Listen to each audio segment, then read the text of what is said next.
नमस्कार मित्रों, मैं दक्षेश इनामदार आपके सामने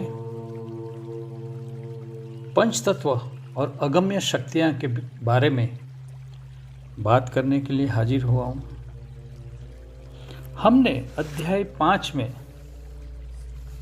दिन और रात दोनों का फर्क, अमावस और पूनम दोनों का फर्क, उसमें कैसे तपस्या की जाती हैं, क्या क्या परिबल होते हैं, वो देखें। आज हम उसी के बारे में आगे बात करेंगे।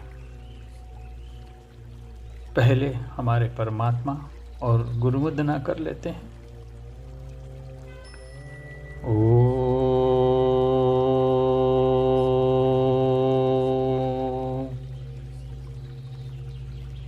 हे पंचतत्व, आपकी युग्म ऊर्जा को कोटि कोटि नमस्कार। हे अर्धनारीश स्वरूप जरात्कारु माँ बाबा को कोटि कोटि नमस्कार। हे नारायण, हे नारायण, ओम नमो नारायणाय, आपको कोटि कोटि नमस्कार।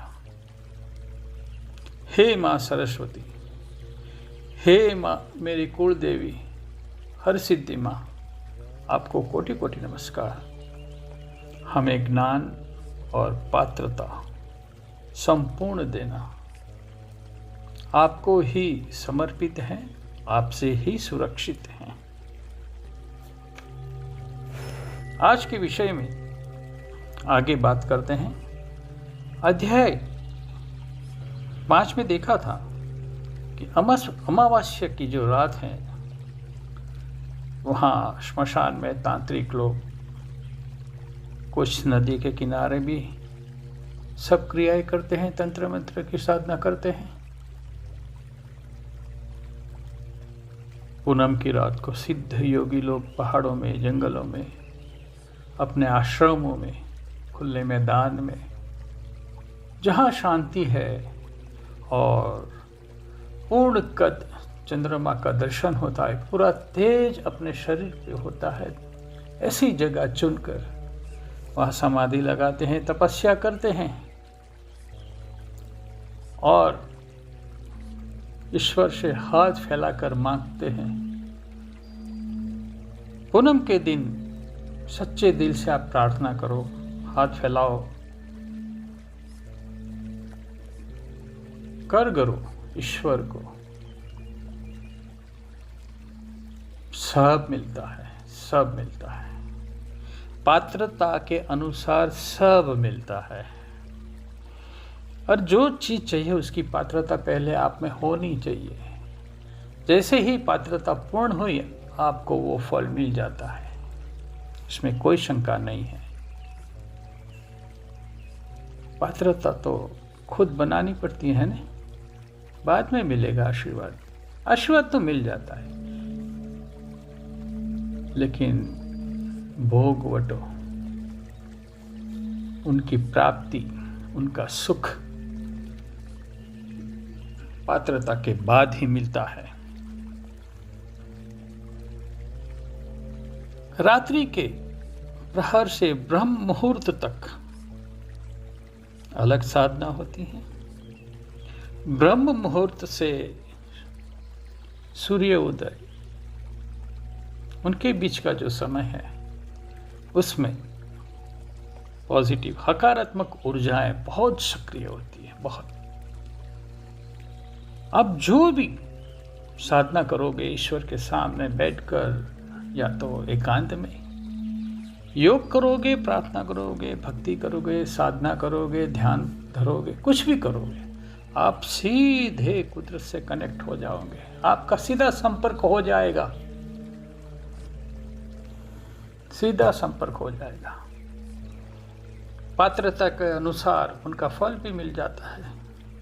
हाँ, श्रद्धा सबूरी तो बेसिक है, मूलभूत संभावनाएं जो भी हैं, आपको जो ध्यान रखना है और मन में ग्रहण करना है, श्रद्धा और सबूरी दोनों रखना है, बाद में फल मिलेगा। ऋतुकाल ऋतुओं के बारे में अध्याय 2 और 3 में भी बात की थी। आज कुछ चीजें बताता हूं। हेमंत ऋतु आह्लादक ऋतु होती है, ठंड कम होने लगती है, वसंत आने की तैयारी होती है। सेलरी गन्ने की खेती तैयार होने की तैयारी होती है। ऐसे कई पाक हैं, क्रॉप हैं जो वो समय में तैयार होते हैं।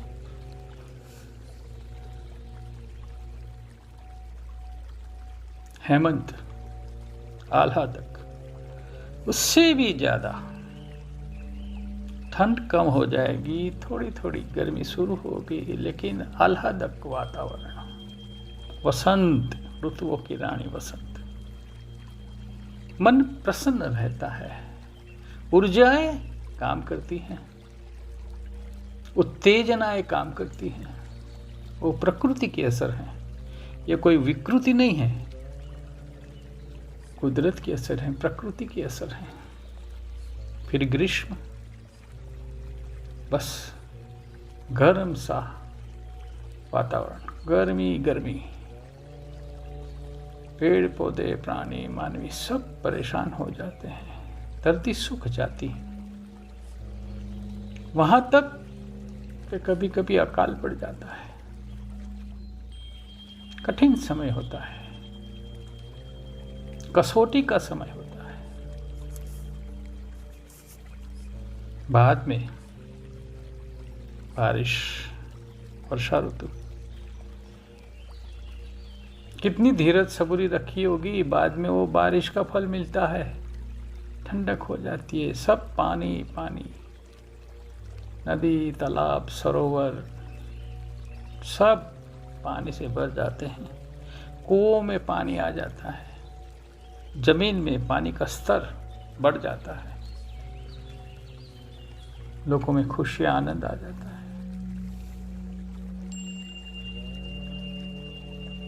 हाँ, वो टाइम पे भी आपको स्वच्छता बहुत रखनी होती है, वरना रोग में फंस जाते हैं। क्योंकि वर्षा के बाद आएगा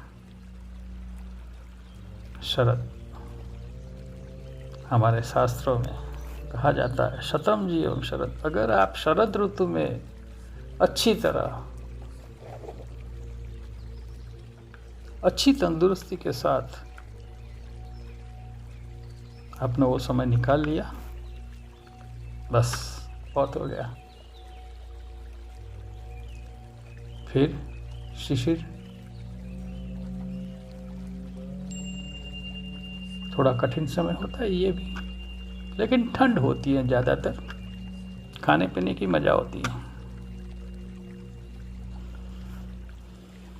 ऐसे पूरी साइकिल, ये पूरी साइकिल में ये अगोचर अगम्य सूक्ष्म शक्तियाँ कैसे काम करती हैं, उसका विस्तृत वर्णन अभी शक्य नहीं है, लेकिन आगे हम देखेंगे। और उसी समय बारिश के पहले पहले पितृकाल आता है, पितृतर्पण के दिन आते हैं, और ये अगम्य अगोचर सूक्ष्म शक्तियाँ सक्रिय बहुत होती हैं, बहुत सक्रिय होती हैं। वो पितरों का सूक्ष्म संचार, वो पितरों की अगम्य शक्तियाँ, अगोचर शक्तियाँ ये पृथ्वी पर कैसे कार्य करती हैं, ये बहुत सेंसिटिव, संवेदनशील बात है। कोई लोग मानते हैं, कोई नहीं मानते हैं, अपने ऊपर होता है सब। लेकिन ये सब विस्तृत उनका जो वर्णन है, अभ्यास है, वो अगले अध्यायों में देखेंगे। आज के अध्याय में बस इतना ही। मुझे आशा है आपको ये अध्याय पसंद आया होगा और आप इनके प्रतिभाव जरूर देना। मुझे शक्ति मिलेगी, ज्ञान मिलेगा और हौसला बढ़ेगा। नमस्कार। मुझे गर्व है मैं भारतीय हूँ, भारतीय संस्कृति और संस्कार से जुड़ा हुआ हूँ। मुझे गर्व है, मैं हिंदू हूँ। नमस्कार।